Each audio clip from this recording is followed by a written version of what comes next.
So students, these are the 10 tips to remember for solving your total income and tax liability sum. Generally in your income tax paper, the very first question is always total income. So I have gathered 10 points which students generally commit mistakes. So these are the 10 things which you have to take care while solving a sum.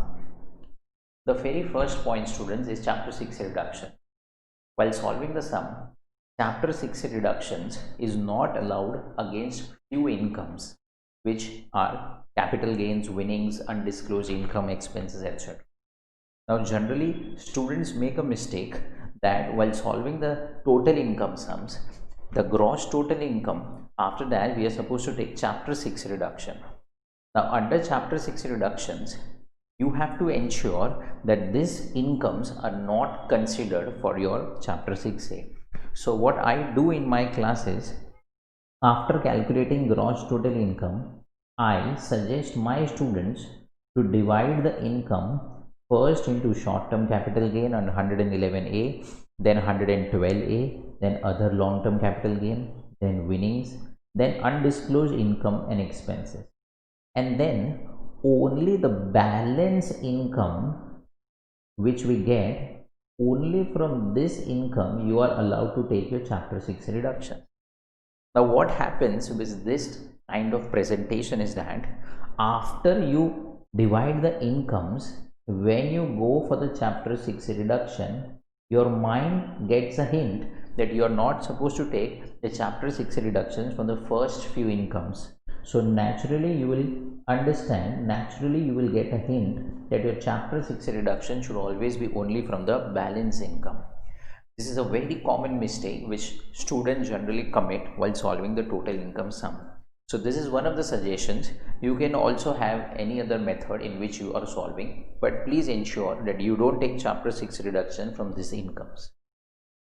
Second point, since now institute is going to ask questions about alternate minimum tax also at CA inter level, whenever they ask you to calculate tax liability, and if you see that while calculating the tax liability there are certain deductions like 35 AD or 10 AA or deduction under chapter 6A which are there under the heading C, if you see such type of adjustments in your question, then you on your own have to understand that you are also supposed to calculate alternate minimum tax.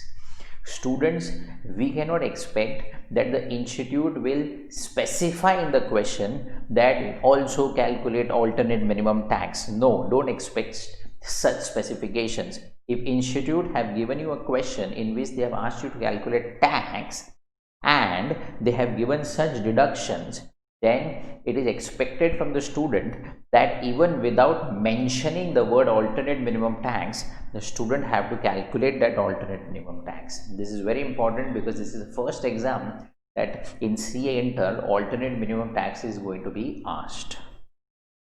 Then students, my third tip is the sequence for calculating tax. Now normally while calculating tax, students commit a mistake in the sequence.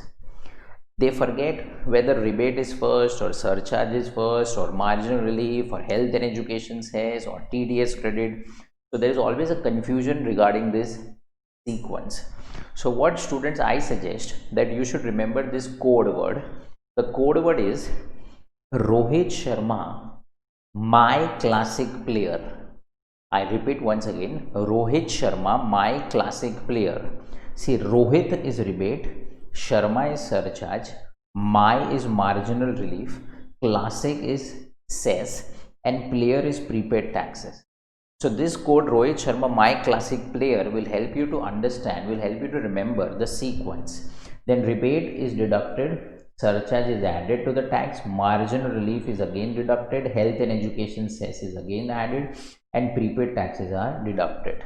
So Rohit Sharma, my classic player, minus plus minus plus minus. So this is also another important tip. Then the fourth point which I want to discuss with you is surcharge. Students, if they give you net taxable income or if they give you adjusted total income and if that net taxable income or adjusted total income exceeds 50 lakh or 1 crore, then students, you have to remember this point, that whenever income for an individual, say for example, exceeds 50 lakhs, or for others, say for example, exceeds 1 crore, then you have to remember this point, that you are expected to calculate surcharge.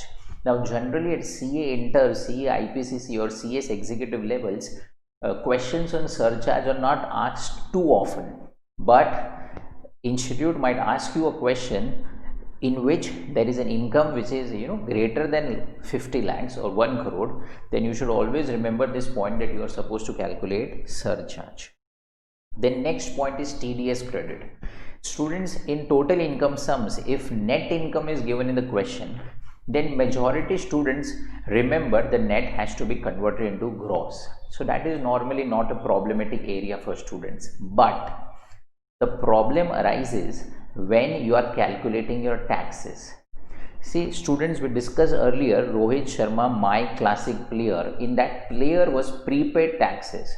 Now in that prepaid taxes, students, you are supposed to take TDS credit and advance tax credit. What happens is, when you are calculating the total income sums, and if net income is given in the question, there are two steps which have to be taken. First, the net has to be converted into gross. Normally students do that step very properly, but what they forget is the TDS credit. So if net income is given in question, you are supposed to do two things. First, convert the net into gross, and then whatever is a component of the TDS, that TDS component has to be taken as a tax credit while you are calculating your taxes under the heading prepaid taxes. Then next, very important suggestion, very important tip. Normally whenever I check answer sheets of various students, very rarely students write working notes and assumptions. Friends, this is one of the most important area which at professional level students are expected to write, and that is they are supposed to give working notes and assumptions which they are taken. I'll give you an example. Say for example, you are solving a sum on capital gain, and you have been asked a question which is based on section 50C, real estate transaction. Then when you are writing full value of consideration, then you are taking the use of section 50C. Now when you are using this section 50C, you are obviously supposed to show the entire working of how did you get selling price or stamp duty value or value as per valuation officer. You cannot just write the final answer and expect the examiner to give you marks. So please write all the working notes and the assumptions which you have taken while solving your sum. Then next very important tip is residential status and age of assessee. Students, while you are giving your exams, you must have studied already. You already know that there are various chapter 6 reductions which are given only to residents. There are few chapter 6 reductions which are eligible for residents as well as non-residents. Age is an important factor while calculating your taxes.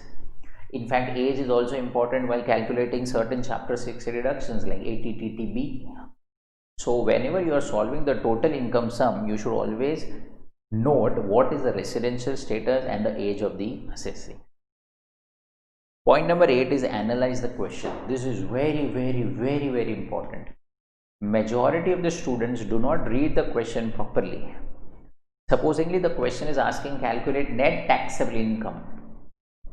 I have seen so many students calculating tax liability also in such questions, whereas tax liability is not required when you are asked only about net taxable income.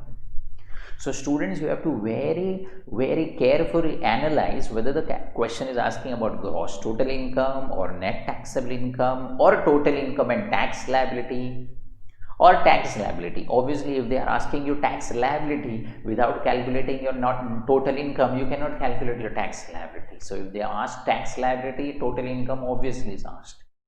But please ensure, if they have asked only gross total income or only net taxable income, then please do not waste your time in calculating tax liability also. So you have to analyze the question very properly, exactly whether they are asking income and tax or only income. Then my next point is very very important for especially for those students who are giving the second attempt or third attempt. Previous year and assessment here is one of the most important aspect as far as the income tax paper is concerned. Students, say for example, the examiner is asking a particular question about previous year 1920. Now what generally happens in your examination is that whenever they ask you question about 1920, they purposely give you information about past years or future years. They might purposely give you some information about 1819. So you have to very carefully analyze why is that information given. Sometimes the information of the past year is given only to confuse you. But sometimes the information which is given of the past year is important. Say for example, the question mentions that in the past year, the assessee was subject to tax audit. So if the assessee was subject to tax audit in the past year, then in the current year, there are certain TDS provisions which the assessee is expected to follow. So students, whenever you are calculating total income and tax liability, and they are giving you previous year and assessment years, you have to very carefully analyze the information which is given in the question, because the information which will be given of the past years, normally they don't give you anything of the future years, but they give you something of the past years. Then of the past years, the information which is given to you, sometimes it is useful, sometimes it is not useful. So based on all your provisions which you have learnt in class, you have to analyze why is the information which is given about the past years. And my last point, but very important point as far as total income sums are concerned, is identifying. Students cannot identify whether a particular adjustment is about an income or an expense or an investment. For example, life insurance. You have to analyze if life insurance premium is given in the question, it means it is an investment. But if life insurance maturity amount is received, then it means it is an income. If it is an investment, it goes under 80C. If it is an income which is received, then it goes under exempt incomes, income from other sources, mutual funds, public provident funds. If amount is deposited in the public provident fund, then it is an investment. Because what happens in the total income sums is, sometimes they give you information in a profit and loss format, but sometimes they give you information in a paragraph format. So students are very confused that when they are solving sums for life insurance, mutual fund, provident fund, then what happens is, many provisions, many adjustments, they also find in income from other sources or income from business, and they also find those adjustments in chapter 6 deductions. So you have to analyze very properly whether a particular adjustment which is given to you is about investments, is it about expenses, or is it about incomes, because based on your analysis you have to give the necessary adjustment. So friends, these are my last 10 points. These are my 10 points which I have given you. Before examination, whenever you enter your examination hall, 2 hours before you enter this examination hall, please go through this video, or at least write down these points in your notebook. It would be very helpful to you. Next time I will bring same tips or for different chapters. Thank you very much.